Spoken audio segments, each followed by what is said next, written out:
Yes, people, welcome back. Welcome back? It's back, it's black.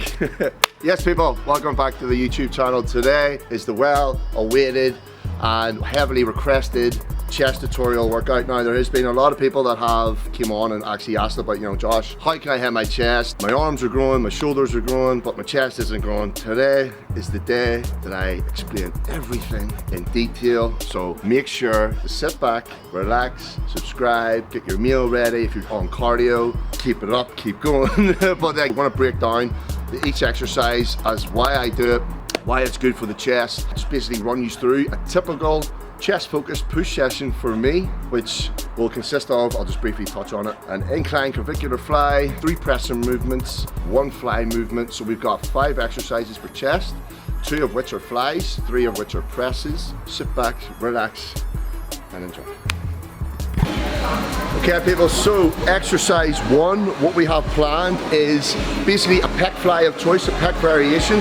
The reason why we're going to do a pec variation before we get into a compound press, number 1, we're going to get a little bit more blood flow into the chest, into the pec minor, which is going to be this upper chest muscle here. There's a lot of places where people struggle to find and connect with their chest, it's their upper chest. So what we do, we recruit a lot of movement into this area.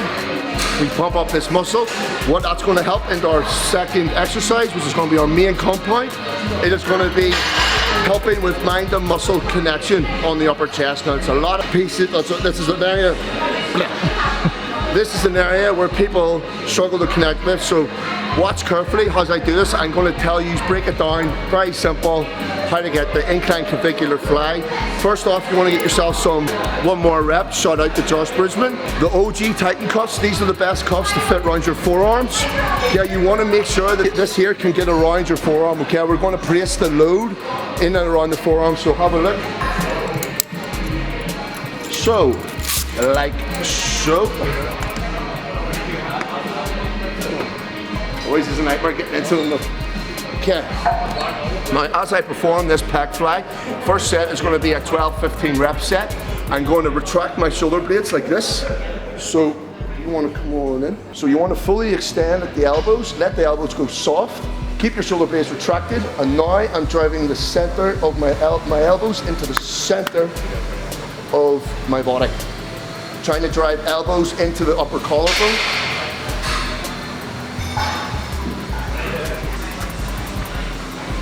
And watch as I come down the tempo. I'm spending 3 to 4 seconds in the lengthening range, initiating the contraction through my elbows into the clavicle of my pec. Okay. Now with the pec fly, remember, it is a weight that you want to feel it with. You don't want to slam the weight up and just start flying for a reason. It's time under tension. Remember, this is bodybuilding, this isn't powerlifting, and if this is a lack of muscle that you struggle to hit, you want to make sure that the load is light. Get your form right, continue to work off that. So automatically on one set, I can feel my chest pumped up. Okay guys, so another important way to remind yourself when you're training your chest, adduction and abduction, right? We know the role of the chest. When we're lengthening it, we're coming into abduction, and adduction is bringing the arms back in. Now if we notice the chest fibers, when we come in, fully contracted at the chest, and as we lengthen, we're not going to past our active range, we're not dropping back here where it's going onto the rear delts, we're just coming down 3/4 of the way, and then abducting the hands straight back inwards like this. Okay, first compound of the push session is an incline press of choice. Now we have the prime press here. As you can see, there's 3 loading points. I understand not everyone's going to have this type of equipment in the gym. If you don't have this, a normal incline press would be fine. Incline Smith. The same rules apply with what we're trying to do here. What we're trying to do is converge the elbows in. So as you can see, if I demonstrate over here, watch the pathway of this machine. It comes up and in. We're adducting at the elbow joint. Crucial thing to realize. If a lot of you guys are pressing like this, straight up and down, and you aren't actually working on the range of your elbows coming into your chest, then that's probably the key part you're missing out in order to engage your chest in the fully shortened position. When I'm pressing, my elbows are finishing into my clavicle. Wide up. And as you can see, guys, I am not going past my active range. I am not pressing like this. Okay, I'll do it again.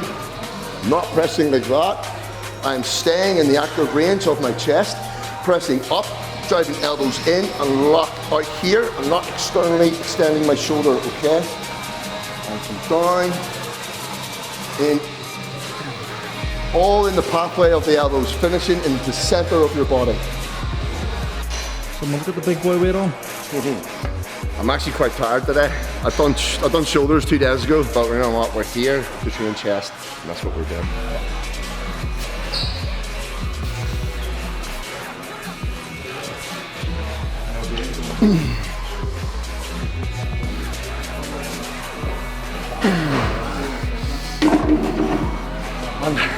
As I like to say, treat your muscle like an elastic band. I pull it to here, let it go. It's not going to generate much force. Pull it back 3 times the distance. It's going to generate 3 times the force. Don't just drop. Let time under tension on your pec. Feel it stretch through the fibers. Press that load right up through the chest. Got to remember, time under tension. This is bodybuilding, not powerlifting. For our second press movement, we have another incline. Why am I preferring incline over a flat press? Well, because we all have a pec major. Pec minor is the upper chest of the muscle. This is what a lot of people struggle to connect with. And the pathway of my elbows are finishing, boom, into the chest. I'm not finishing like this, rounding my shoulders forward. I'm retracting my scapula, lower back, slightly off the pad. 3-second negative. Elbows out tucked in to the side, and elbows in, boom, to the clavicle, upper chest. Okay, so first working set again. What we're doing with every compound press movement, we're doing 1 working set, 6 to 9, 1 back off set, 12 to 15. Reason being, we're just maximizing our strength in 2 rep ranges. Low rep range, 6 to 9, more of a hypertrophy rep range, 12 to 15. And then we move on, guys. None of this 4 sets of 10 to 12 reps, cluster set shit. You wanna make sure you're spreading your volume evenly throughout your workout so you continue to get stronger week on week. That's the important thing. So here we go, first working set, not the heaviest of weight, but we'll go.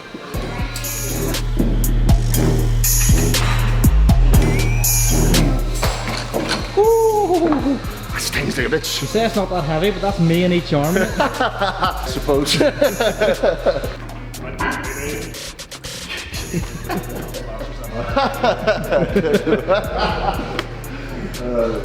It didn't work. I didn't move. Tell you what, lads, a mission to get at these cables. If you ever come to Gymdock, boys, and you see me in Gymdock, and I come in, politely get off it. I'm really joking. No. Assholes.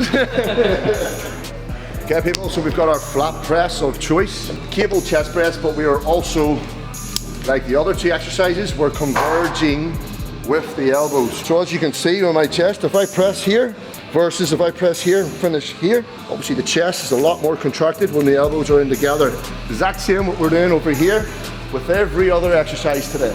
If you are using the cables, you want to make sure you have a long runner between the handle and the cable.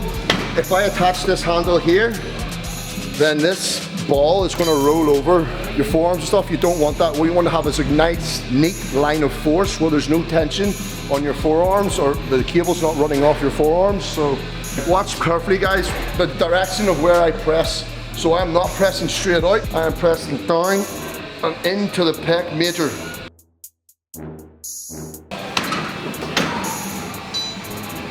Where do you try this, mate? Fucking hell. The likes of like a flat Smith or anything, you're very stuck on where you can go range of movement wise. So I would opt for either free weight dumbbell or a plate loaded flat chest press or a pin loaded, but just make sure it converges if you don't have a close grip cable stack like this. If you do have a close grip cable stack, then get onto the cables. Spend your first 2 compound movements either on a machine or dumbbell, but you want to make sure whenever you start getting a wee bit exhausted, you want to be selective, you want to be careful with what you're selecting. What the fuck just happened? There we go, hello.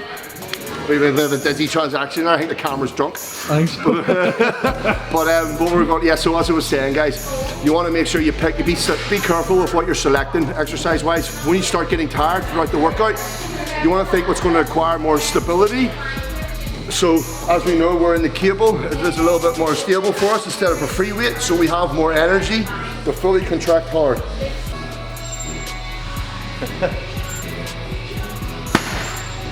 Just so that you know, there's loads of people tuning in here, and we're getting the owners, well, we're getting one of the workers to turn the music down so I can talk to the camera. I feel like an asshole because I'm ruining the vibe for everyone, but you know what? It's valuable content, so it's worth it. I know I said I'm not going to do any dumbbell. Fuck it, I'll do dumbbell, but like I'll pick up the 5s or the 10s or something, and I will show you guys, just for stability and everything, what you kind of want to be doing. It's the exact same situation whether you're in a fixed press, a machine press, convergent press, a free weight press. It all is the same pathway of the elbows. The shoulder blades are retracted. We're finishing with elbows in. We're not externally rotating the shoulders at the top, going back to active range. Staying back, locked in, boom. Watch. Give me a spot for these, mate, would you? Sure, mate. Fuck, mate, see that? That's nuts.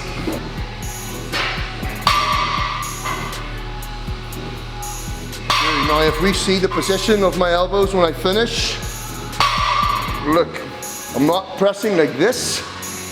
I'm not pressing like this. I'm not externally rotating my shoulders at the bottom. Elbows are tucked in like an M shape. Chest up, shoulder blades back.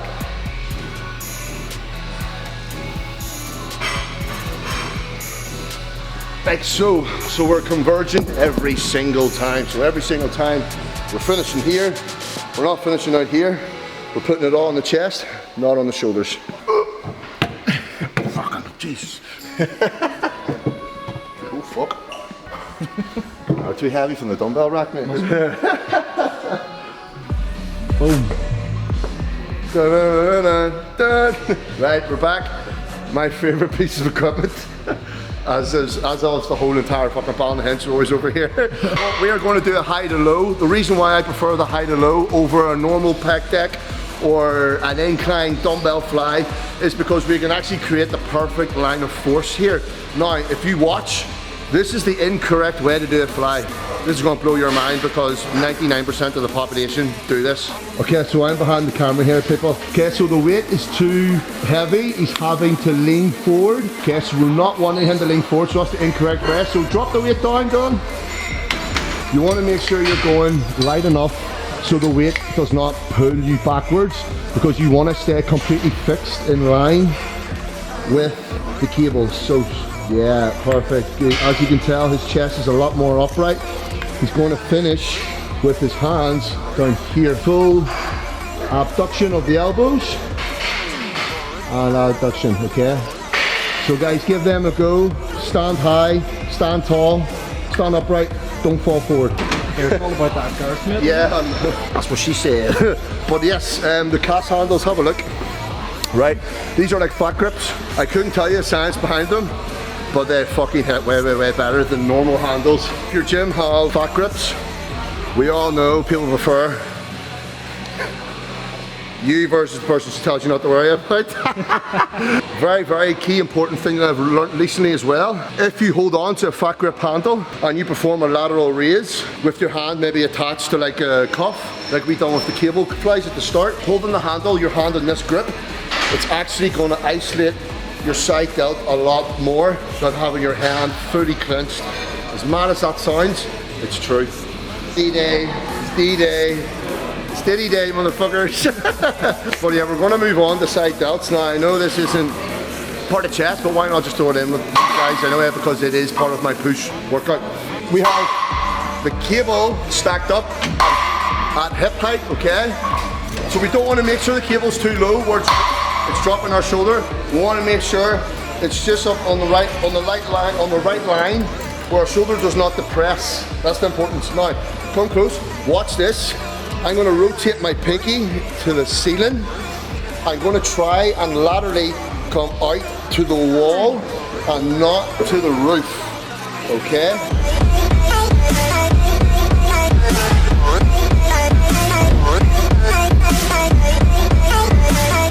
Same again with the other hand, guys. I'm a fucking bandit.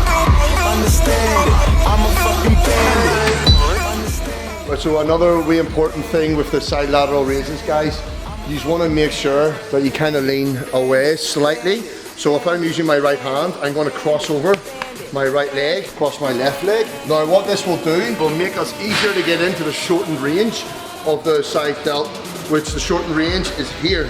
Okay, so if we're standing upright, a little bit harder. So if we drop down and angle ourselves a wee bit, it's easier to get the full contraction of the side delt without having to swing. Okay, so we're not trying to swing at all. It's slow, controlled, continuous tension on the side delt. Right people, that is chest day wrapped up. We are done. Hope you all enjoyed. 3 of the biggest things that I want you to take away from training your chest. Shoulder blade retraction, so making sure the shoulder blades are out of the equation. The path of your elbows, so we do not want to externally rotate when we come down. We want to tuck our elbows in, like you're almost creating an M shape, and you're dropping down. And then when you finish, elbows are finished in the cross the body. And point number 3 is the lengthening phase here. We want to make sure we're feeling the tension on the way down as well as on the way up. So you might need to bring a lot of weight down, especially with your free weights like barbell, dumbbell, etc. But just make sure, guys, that you're feeling it where you should. You should not just keep chasing progression just because it looks good on the paper and you feel good. If it's all in the front delt, pull the weight down, implement those 3 changes, and I guarantee you it'll change your chest workouts completely. How does your chest feel, Dylan? Fuck the minute, I can hardly hold the camera. That's how you know we've done a good job, people, right? Leave a like, subscribe, stay tuned for more content. I'm excited to get the next one out. We haven't really got the 3rd video planned, but We'll get something anyway. get something sorted. Peace and love, everybody. Bye-bye.